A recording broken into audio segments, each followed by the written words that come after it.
we're on the top of Mount Gerizim, so that's where the story of Abraham and Isaac, we believe, happened. We also believe around here Noah's altar was built after the flood. A lot of the most significant part of the Bible happened right here. We believe it's like the holiest place on earth. This is basically some big mansion. They found the golden bell. This right here would be the entrance of the house of the high priest. This whole area is actually under earth. It's like ancient cabinets. All the things you see here are original. I'm kind of shocked by how well preserved it all. So this would have been the grinding stone.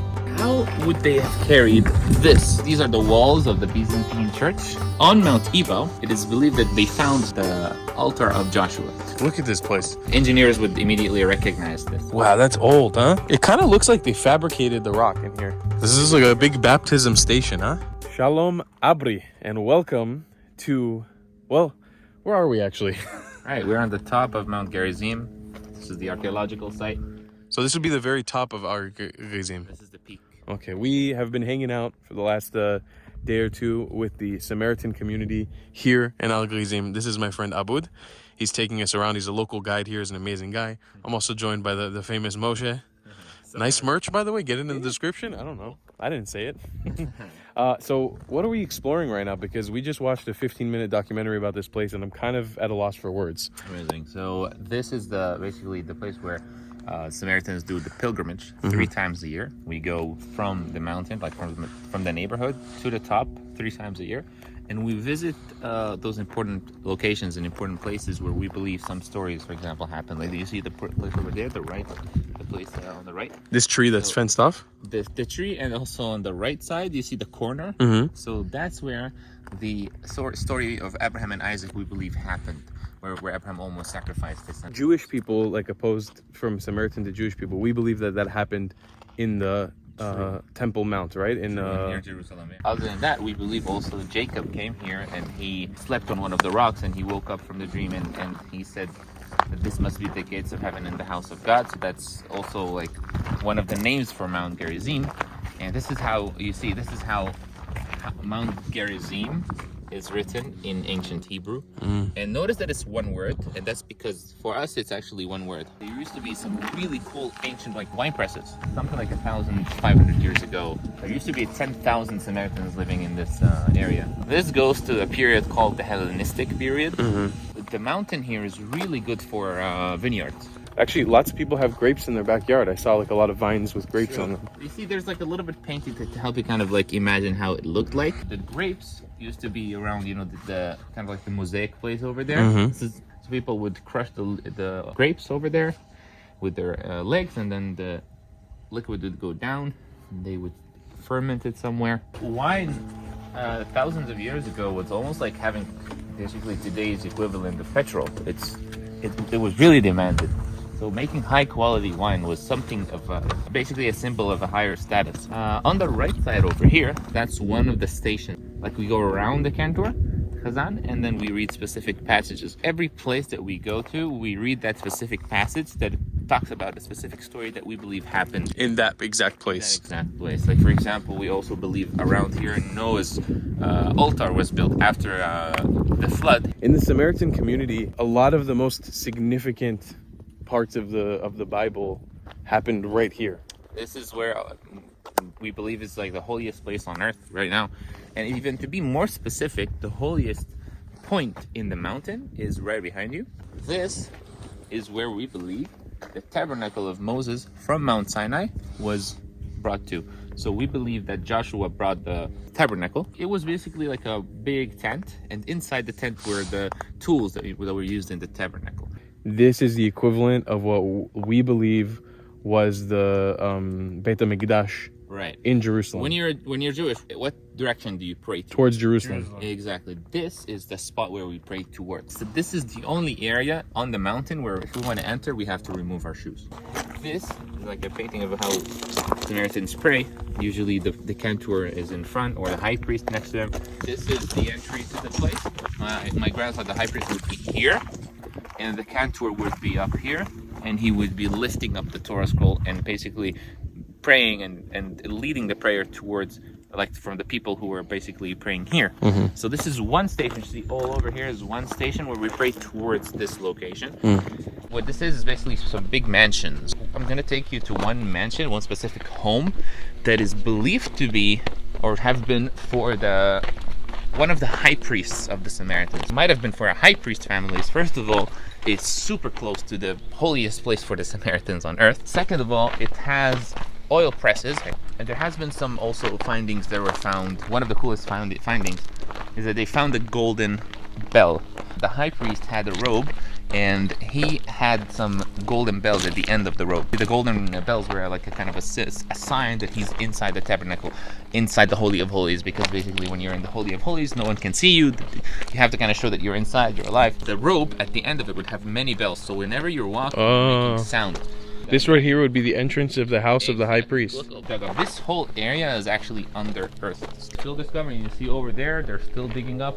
You're walking in where your ancestors were, but like, how does it make you personally feel like walking around? It's incredible. Something like this. This is a direct line to your community, which has been preserved supposedly for the last 3,500 years. I think one of the researchers and archaeologists over here gave me a quick tour. He told me that these were used to kind of like put some kind of foods or something. Like if you put your hand here, it says that it's supposed to be cooler at some points, especially on a really hot day. It's like ancient cabinets. Exactly. All the things you see here are actually like original. When we get inside a little bit, they will put some signs that tell you that until here is the original, right, and then above this is the restoration. I'm kind of shocked by how well preserved it all is. It's like, this is kind of unbelievable. And the rocks, man, the rocks are like, they got so many, like the detail. They excavated all this from underground, huh? Wow. So you see, you have those points here, right here. See, when you have 3 points from under is the natural. They do a good job at recreating it. This is all just like one house, one family would have lived here. So this is the olive press. I remember seeing the sesame presses. Right. They would be connected to some sort of animal that we'd be walking around in a circle, grinding everything up. So this would have been the grinding stone. This is crazy preserved, though. This is unbelievable. This looks like a bar, like a bar top. It's also some kind of a storage. Yeah, it's good though. Like walking around here, just using our imagination to kind of imagine what this place was like. This was the western wall of the Samaritan Holy of Holies. Now, we do not believe we had a western wall. However, this might have been really like some wall to have the tabernacle inside. It's known as the pilgrim way because this is what we use, because we are not allowed to use any cars during the Shabbat or the pilgrimage, so we use this way. And how many minutes, let's say, walk from your house is it to here? Something like 10 minutes. Wow. I have this like stomach. Right, they're like all sticking out. It's kind of like a symbol for them. They make a stomach for the stone, kind of like a, just really like a respect for the king, or a symbol for the king. It's a design choice. Yep. Wow, it's so cool. It's really enunciated here. You can see how it's beveled out. How would they have carried this thing? Like, look how thick this thing is. In the Torah, the Israelites are commanded to bring 12 stones and put them on where we believe, on Mount Gerizim. And you can recognize probably what the number 12 refers to. 12 tribes of Israel. So these 12 stones we do not have anymore. However, they had the names of each tribe really etched. And actually the cantor would go and he would stand on one of those rocks and then do a specific prayer. When he goes up on those special stairs, the cantor will basically, when he's waving the Torah, we read a specific passage that says that, and it's basically the 10th commandment of the Samaritans. Because you see, there's actually one of the differences between the Samaritan Torah and the Jewish Torah is the 10 commandments. These are the walls of the Byzantine church, and let's check it out. It's a pretty big church. Whoa, man. That is kind of epic. The Byzantine church. This was built by an emperor called Zenon, 484 CE. The Byzantine emperor in the area, Zenon, built an octagonal. So basically, if you look over there, Tal. Yeah, it's a big octagon. If you go from a bird's eye view, it's a huge octagon. It's kind of crazy seeing this. I haven't seen many churches with this, but the Church of the Holy Sepulchre in Jerusalem, the core where Jesus' tomb is, very similar in design to that. It's kind of like a big circle with a spiral in the middle, but not specifically an octagon. But that's amazing. Yeah. Seeing it from up here is beautiful, and the view is beautiful. See Mount Ebal all the way from there? That's Mount Ebal, right in front of you. On Mount Ebal, it is believed that they found something like 10 years ago the altar of Joshua. See, one of the differences between the Samaritan Torah and the Jewish Torah, there's a verse exactly in the same place that says, "You shall build an altar on Mount Gerizim," in the Samaritan traditions, and Mount Ebal in the Jewish text. So is there any ruins up there as well, or anything? Yeah, there are some ruins up there. So here it's like you have Gerizim, the community, the Samaritan community. In the valley underneath, you have Nablus. An ancient Shem would have been there. Exactly. And then on top, the other side is Mount Ebal. Ebal. The things they do in the name of Jesus, it's actually remarkable. Like, look at this place. That's crazy. Check this out.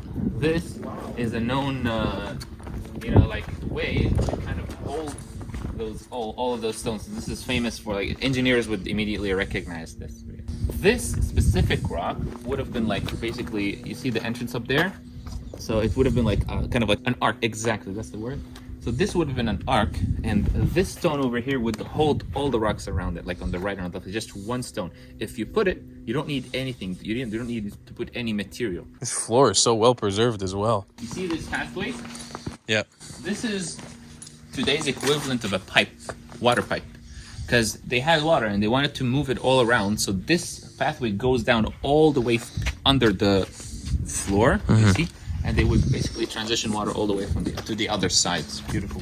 There's also a Christian kind of a cross. Kind of a Byzantine cross. Look at that. See? Yep. Wow, that's old, huh? Yeah. Oh my God, that's so cool. Almost looks like some kind of like an entry, like into the gate, like a checkpoint in the game or something. Oh my God, look at the intricate design. Look at that. That's nuts. See, the rocks had also some coloring already. It kind of looks like they fabricated the rock in here. Oh, this was a well? No, it's believed to have been like for like not a mikveh, but like a bath. So this is where they would baptize the baby. See, so the baby would go. I mean, they would put the baby here, like inside the water, and the baptism. Now, some people told me that this was not necessarily only for babies, but I was like, sure. I mean, it doesn't look like it fits a man for them to be. This is like a big baptism station, huh? Yeah, wow. Exactly. Weedy wee. So you see this, the condensed area right over there? So this is like a 1 square kilometer where about 30,000 Palestinians live in. Like that place with the golden dome, the mosque. Exactly. It's a very notorious Palestinian refugee camp. It's really well known in the news and in media. Like a lot of stuff happens down there. You know, there's also Alon Moreh. It was mentioned as one way to find Mount Gerizim in that area over there. That is a village where the first high priest ever in the Holy Land was buried. Wow. His name was Elazar, who was actually believed to be the son of Aaron, the brother of Moses. Abood, where are we going to right now? What is this place? We're going to the Samaritan Museum. It has been here for about 20 years. It was actually a small room inside under my uncle's house. It was literally a small room. He started with a few, labels and explanation about the Samaritans, because he started noticing there's some tourists that come to this place, but there's no explanation about the Samaritans. So after about 10 years, he actually expanded to this place here. It's like much bigger now. We get tourists like around the world, and it's really cool. This is a beautiful place too. Oh, this building's amazing. Abood just left to go get us some food. We're gonna have a little snack because none of us have eaten breakfast yet. We're very excited for it. So you made us sandwiches and bags. Yeah. This is my mom hasn't made this for me in the last 10 years. Thank you, Abood. Welcome. I appreciate it. So we got pita bread here. So pita bread, and inside it is the traditional breakfast of Friday for the Samaritans, and that is fried vegetables. Includes fried potatoes, fried cauliflower, fried pumpkin even. This is Samaritan food, huh? This is Samaritan food, and it's also sprinkled a little tahini on there, because you told me you like tahini. Har bracha tahini? Har bracha tahini, exactly. Let's take a bite. With fakus, if you like that. Sometimes we eat it with it, so it's traditional. Oh, Moshe, you're gonna love this. You like vegetables, Moshe, I know. Yeah. So, with also Samaritan falafel, which is basically hummus made in a way that you can fry it. So this is a fakus. This is a fakus. And you eat, this is a skin on, or this is peeled? You can eat, no, it's so you can eat it. Look at that, fakus. I don't think I've ever had this before. Really? I don't think so. If you like, you're gonna really like it. like crunchy, kind of like nice cucumber. I love it. Yeah. Oh man, Abood, thank you so much. You're super welcome, man. This is great. This is like, I was very hungry because we didn't eat breakfast today. It's already like 11 or something. And wow, the fried cauliflower. This is great. Every time I'm exploring a new culture, a new region, like getting in touch with the food is my favorite thing. I know. So being able to see what Samaritans eat on Fridays, that's awesome. I literally look forward for Fridays because of the food. Just for this. And Saturday, yeah. That's awesome. Moshe, let's see you take your little taste test. That's very good. I like that a lot. I used to eat so much of this, and then like it's just notice that I should like lower down, so it's a lot of fried food. But then I was like, life is about enjoying the thing. And you can kind of make the argument it's vegetables. It's Not as bad. Dude, the falafel is next level. I actually really like this. Yeah. You notice it's not the green falafel, right? Man, the sweet potato on top. Fakus me up, baby. I love it. Show me. Are you sure this is sweet potatoes and not? This is actually eggplant. Sorry, not eggplant. The pumpkin. Pumpkin. Oh, even better. Yep. I love pumpkin. Man, I'm absolutely loving the textures here of all these vegetables just stacked. It's so yummy. And that's like that Samaritan falafel I was talking about. So it would be like garbanzo beans, basically deep fried.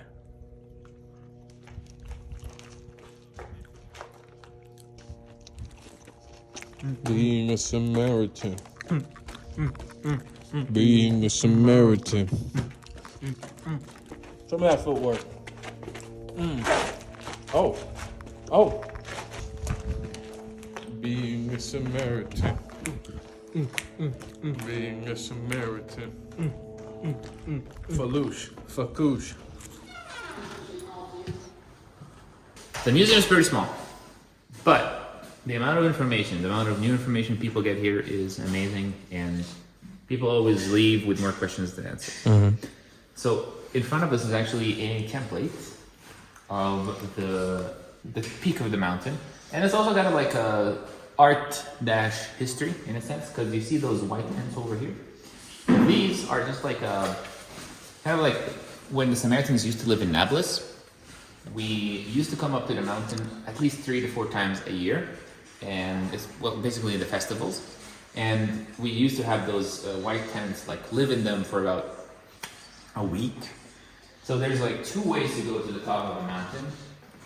Remember when we went up to the archaeological site? We used the street over there. This one is actually the stairs that we used during the pilgrimage. This is originally where we used to go up to the mountain.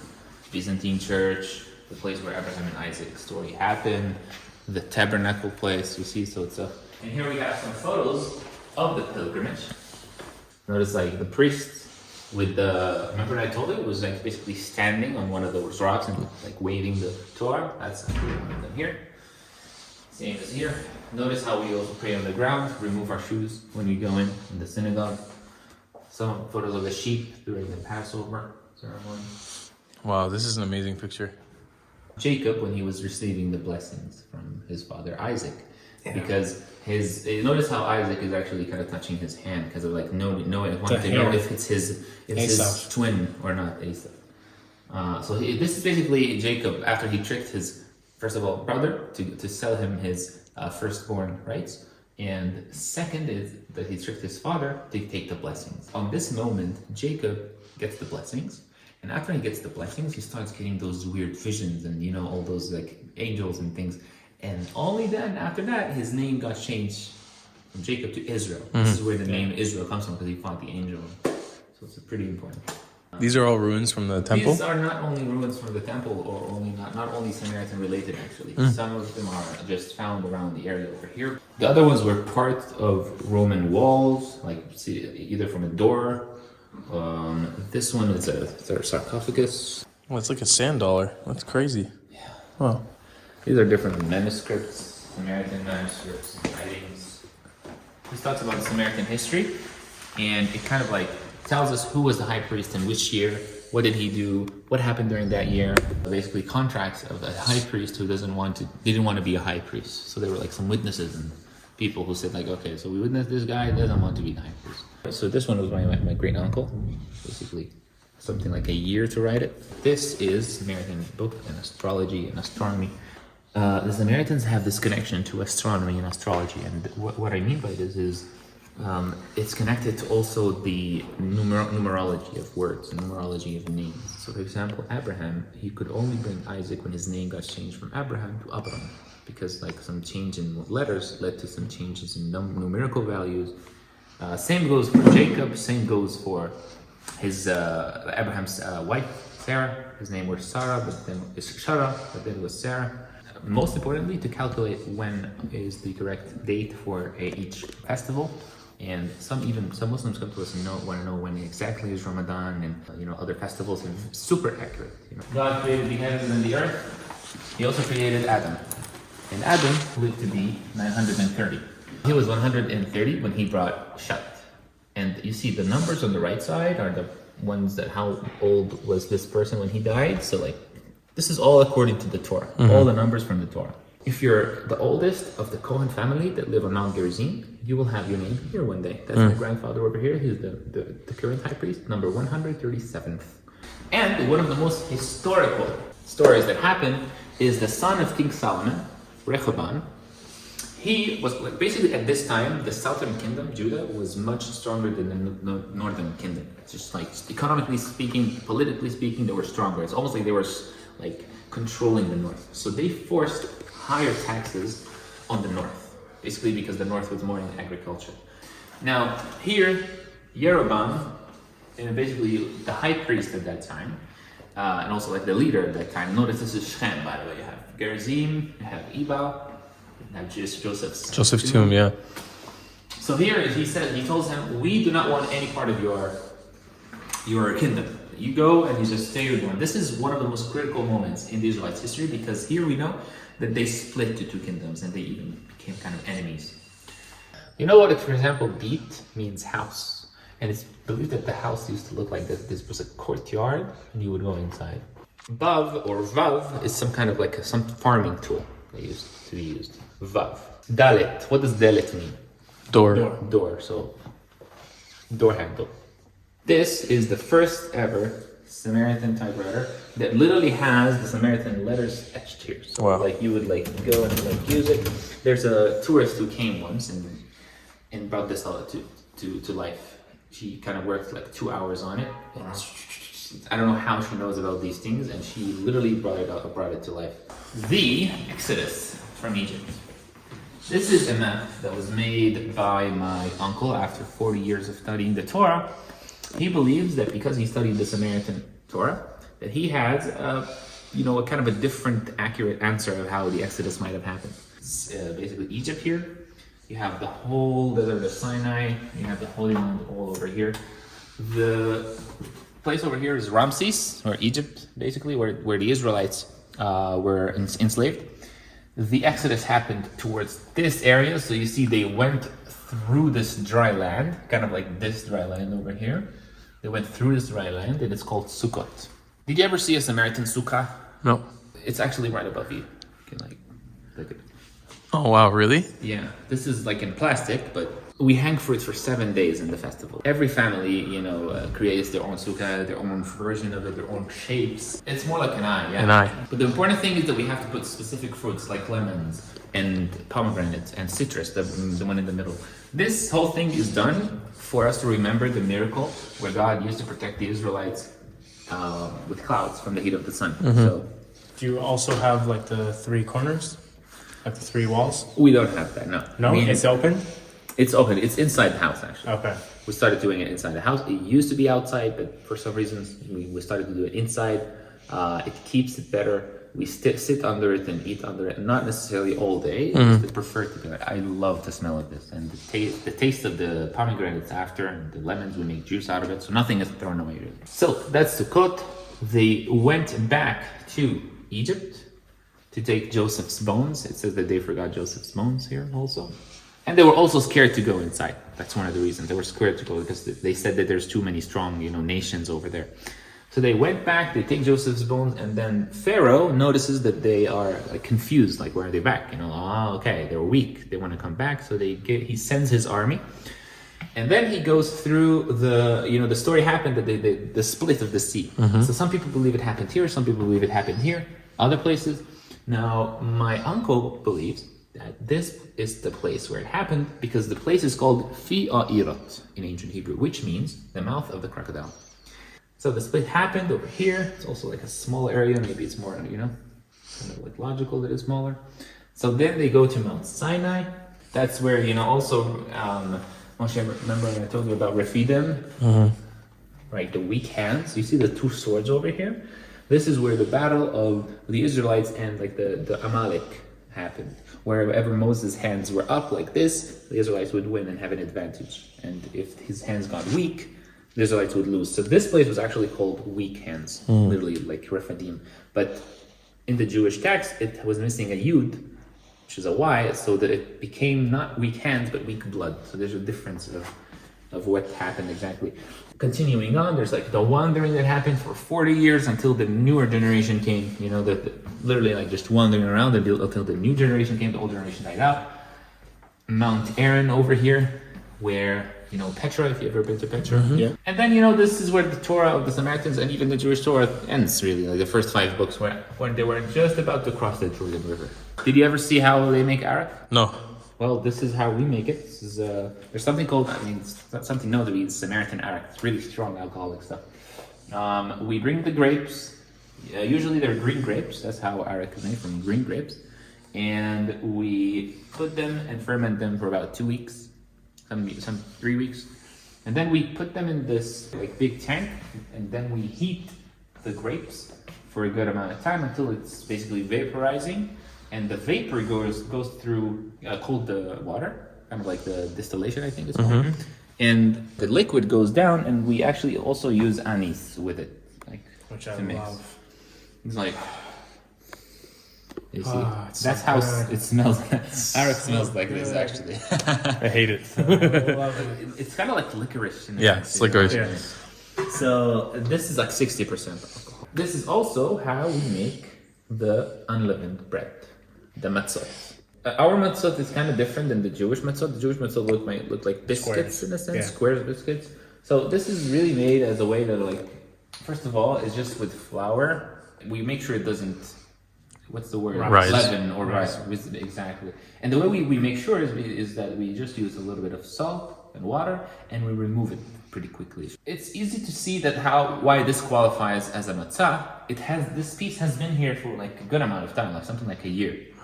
But you don't see any sign of moist or any sign of, because there's no yeast. Shofar? You remove this and blow in it. No, my uncle's probably seeing me. Because it used to be outside.